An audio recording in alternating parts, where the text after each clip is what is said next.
Hello and welcome to www.thepupre.com's live and exclusive interview with the South African boys that are here playing for the North Central Typhoons. I've got Marius Schumann here, who is the Springbok Sevens national coach and also coaching this North Central Typhoons side.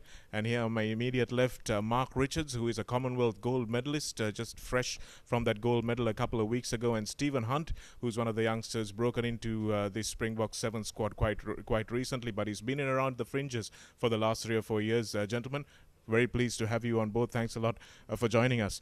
Start with you, Marius. It's an interesting tournament for you to coach. You've brought, obviously, some of the boys who are used to having you around. But how's it been working with the local setup as well? How difficult has this tournament been to acclimatize to? Yes, firstly, it's a great initiative. You know, the Carlton Sevens. I think it's very good for the development of Sevens rugby in Sri Lanka. And but I must say, to be honest, it's tough. You know, the levels of rugby. Our boys coming from South Africa to the guys here. I must say, there's some good talent, but you can see there's a lack of very good coaching in Sri Lanka. But the guys are very keen. You know, the boys are very keen. So there's a lot of promise. I foresee for Sri Lankan rugby. So I think if they can get their coaching levels up, yes, great future for Sri Lankan rugby. Fantastic. So hopefully that's a lesson that will be taken on board by the organizers and indeed the rugby administration. Let's move to the boys for a bit as well. Mark, Commonwealth Games gold medal. You beat New Zealand for the first time. They've lost in several Commonwealth Games. I think they never lost a Commonwealth game. How does that feel? It's an awesome experience. We had a great start, and just to be a part of it is something I'll cherish forever. I think I was talking to Tomasi Kama yesterday, actually, and they asked him who are the top three teams that he fears. And his first team was Fiji, obviously, because he's a Fijian. And his next team was South Africa. Are you happy being thought of that highly on the Seventh Circuit? Yeah, definitely. To have our South African brand out there and to be one of the top level competitions is great for us. But I think it swings both ways. Every team has some sort of a fear, so it's great to be up there as well. Stephen, how is the competition for places in this South African Sevens competition? How tough is it? How cutthroat is it? And how many friends do you have who want to see you succeed? Well, I think now that sevens has become such a big game. You know, not only in South Africa but worldwide. I think we've got some really decent players in, and I think competition amongst the squad is healthy because it keeps the guys pushing, and it keeps guys wanting to get better and better, and that's what's definitely showing in our system.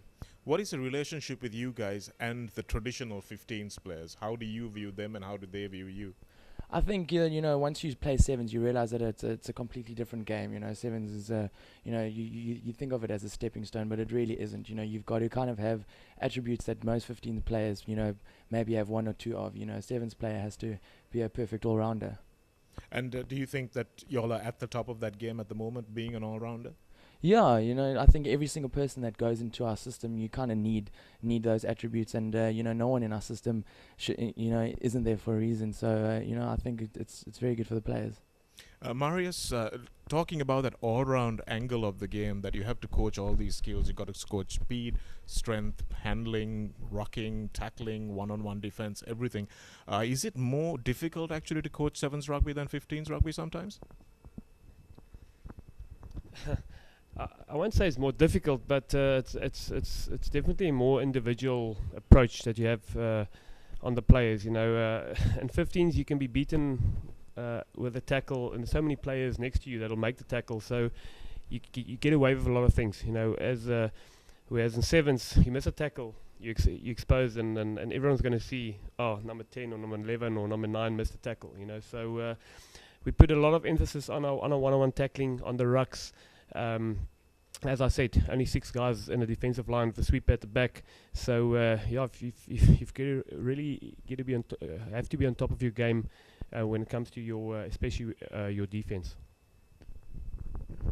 Yes, there's really no excuses there because you're pretty much on your own every time you're with your opponent. And how tough is that mentally, Marius? I know you've got a lot more game time in a 15s format. You've got 80 minutes here. It's only 7, but it doesn't mean it's any less intense, does it?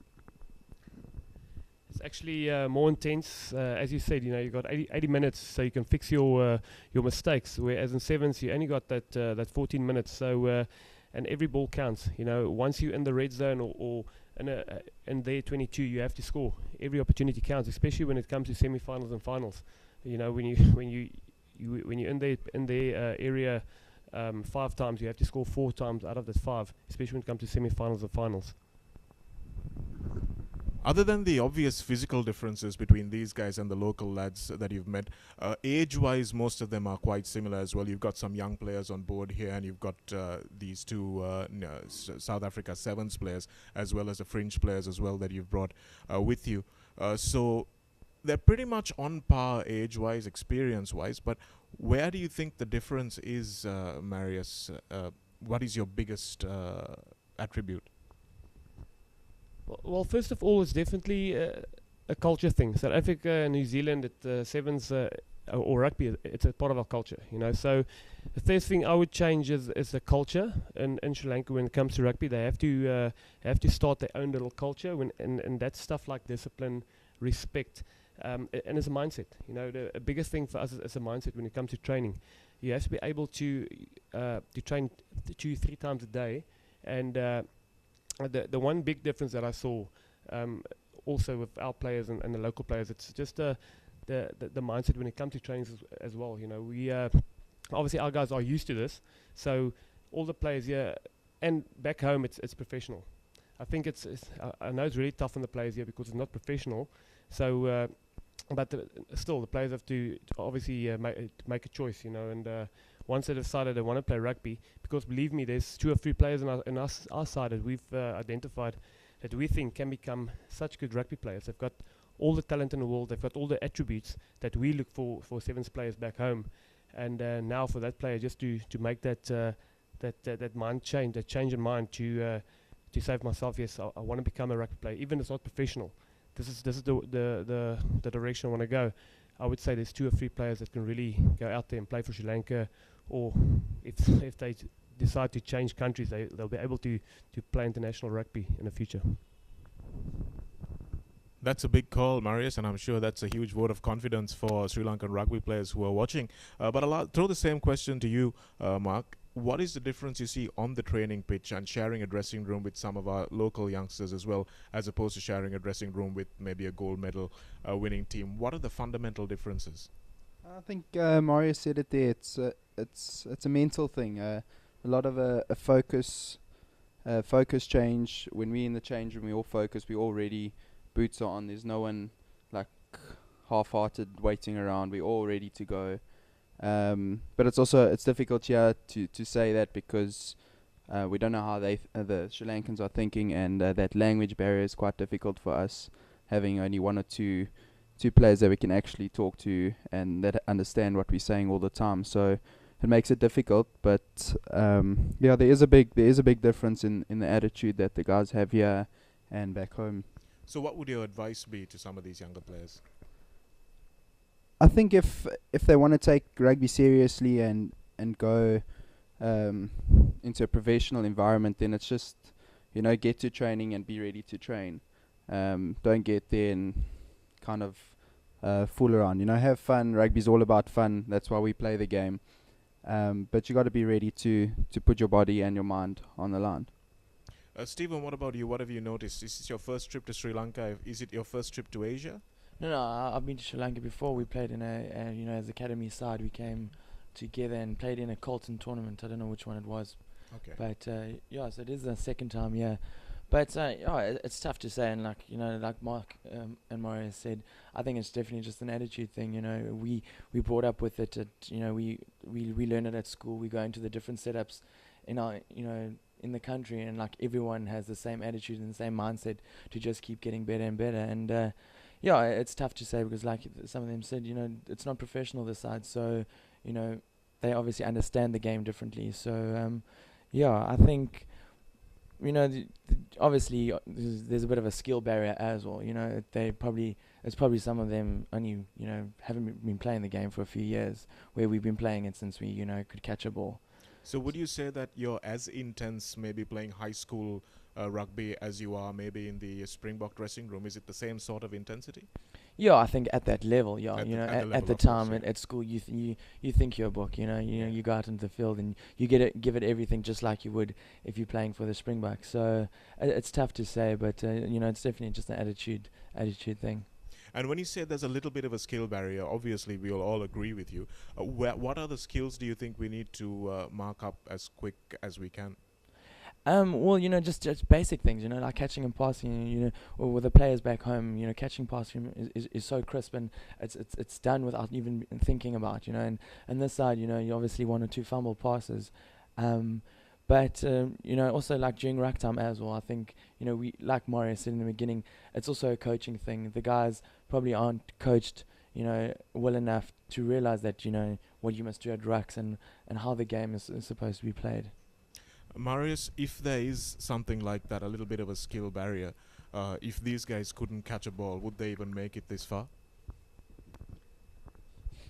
No, definitely not, you know. But as the guy said, back home, that's what you do when you're 8 years old, 9 years old. It's catching and passing. And I think a lot of the skills that we do at a young age are only implemented over here at a much older age, you know. So personally, I think the players here, they just have to have a different approach to contact. I think some of them, because they see the foreign players, especially the Fijians and New Zealanders, big players, you know, so a bit scared of contact. And we really like the guys to see size does not matter. You know, you can go in, make a tackle, don't be scared. And it's approach. It's approach to rucks, approach to contact, and but that's the thing that comes with age, and as we do it from. We let our kids tackle each other when they're 5 years old, you know. So I think within a couple of years, it can be overcome. And then, the skills thing, we do a lot back home with skills, passing, catching, and just your vision, you know, for the guys to. But let's come back to the coaching thing. Everyone's watching rucks over here. And all the teams, all the local players are watching what happens at the ruck, not watching what's happening in front of them, you know. So just your overall. Your vision, you know, but that'll come with time. That's not something that'll come in 1 or 2 or 3 training sessions, and that comes back to the coaching thing. You know, that's something that needs to be coached to the players. Repetition every day. You played for South Africa Sevens for quite a long time. Marius, how are you enjoying a new coaching role? You get to travel the country, pick these lads out of maybe even obscurity and turn them into like world-beating sevens players. How are you enjoying that role now? I must say it's very fulfilling for me, having played for 10 years for the sevens, and then moving in more of a managerial type of position. I actually wrote myself and Neil Pell, we wrote the plan to start a sevens academy back home.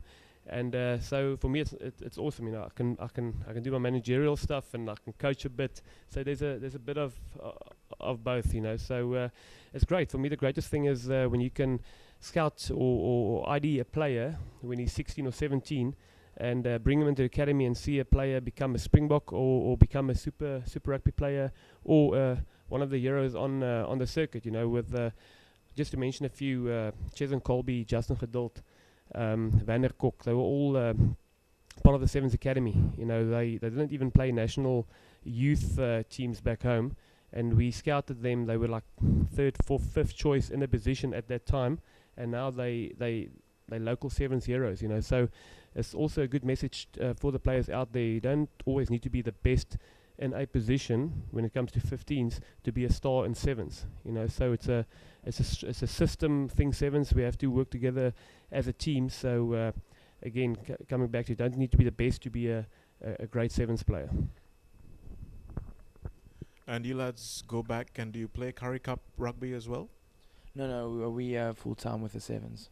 So do you see a transition being made at some point in your career back to the 15s, or do you see yourself as a sevens player all throughout? It's an interesting one because you know, I'd love to play 15s again, but you being in such a prestigious setup, I think we've learned such good skills and habits of the sevens game. I think it'll be difficult to make the transition at this stage after, you know, being part of the sevens for about the last 5-6 years. So I think it'll be very interesting. Mark, what about you? Yeah, I haven't been in the system as long as Steve, but I think going back to 15s is definitely an option and something that I think everyone looks at as well. You got to look at your career and your future, and if that's one of the options for you, then sevens is a good base for that. It builds up your skills, like we've spoken about, and it opens up doors for you. And you've obviously grown up playing 15s rugby throughout the age groups. But is the training very different? Do you find your body suddenly reacting differently or running a lot more?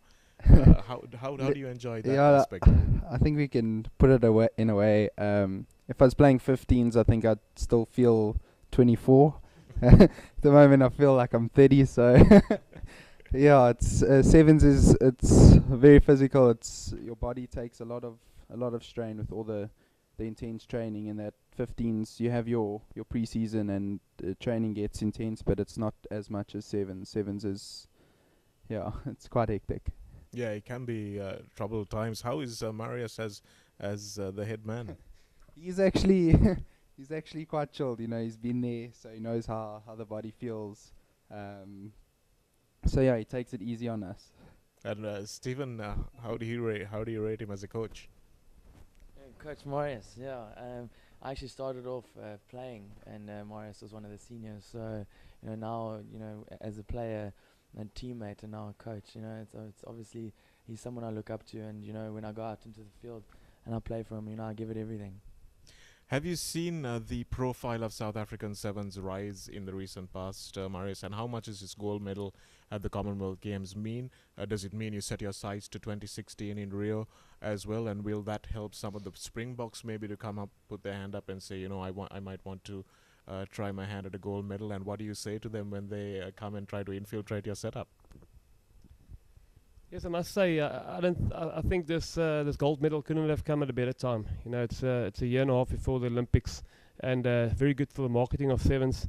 And yes, when I started playing, sevens was not professional, and so I went through the whole going to professional 8-month contracts to your 3-year contracts, and it's changed a lot. It's changed really a lot. So we want some of the senior Springbok 15s players to come over, 1 or 2 or 3 of them, and maybe be part of the Olympics, But saying that, we don't want them to think they're just going to make the team, So the guys here will always have first option. So if they're good enough, they'll stay in their positions.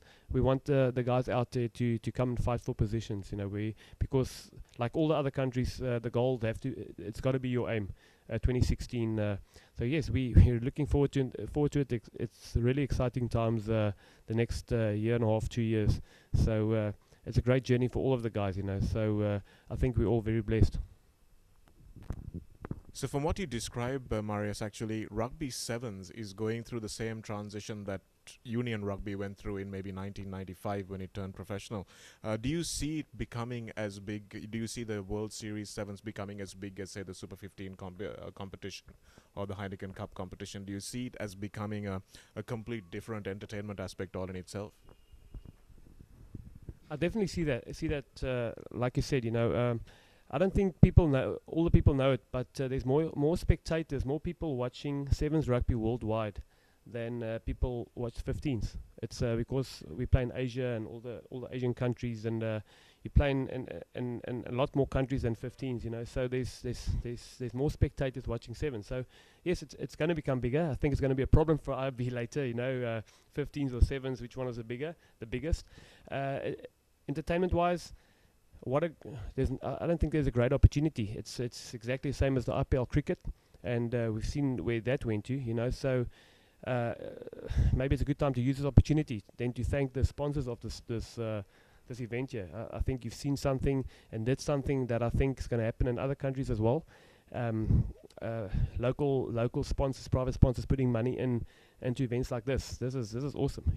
Avant-Garde and all the other sponsors. Well done to them. Thank you for them for investing in the game of sevens, and especially in a country like Sri Lanka where development of rugby is needed. And what better way than doing it in sevens? Yes, I think as a venue, we've got Hong Kong in our sights and trying to get a little bit better than that, even in the upcoming months. How have you enjoyed your trip here so far off the field, Stephen? It's been good? Yeah, it's been great. Obviously, We're coming back from South Africa. It's cold back at home. It's winter at the moment, so we come here and we enjoy this heat. And something that like today was a bit hot. 12 o'clock. It's a little bit too hot to train, but we get used to it, and it's part of the game.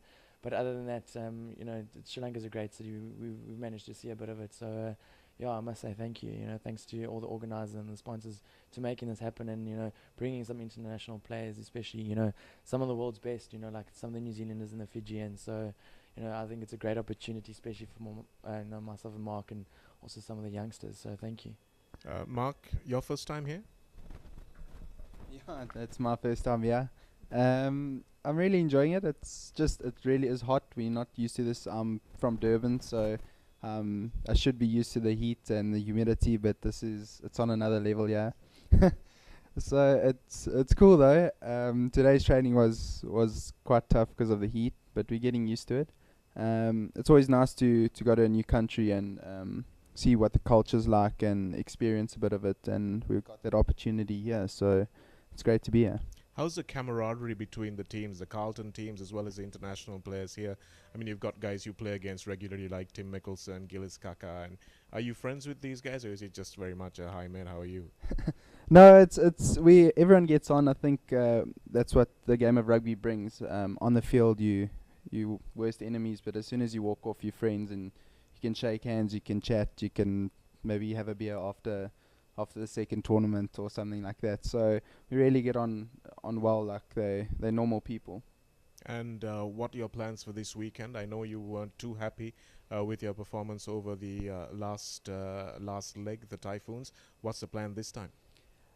I think we got a real opportunity last weekend. We lost the games that we lost by 5 points or so just one try in it. So I think if we can just pick up the odds and ends little bits here and there, we can really make a big step up, and we're really pushing for the final. Stephen, what do you think you need to do different from last week to make that goal?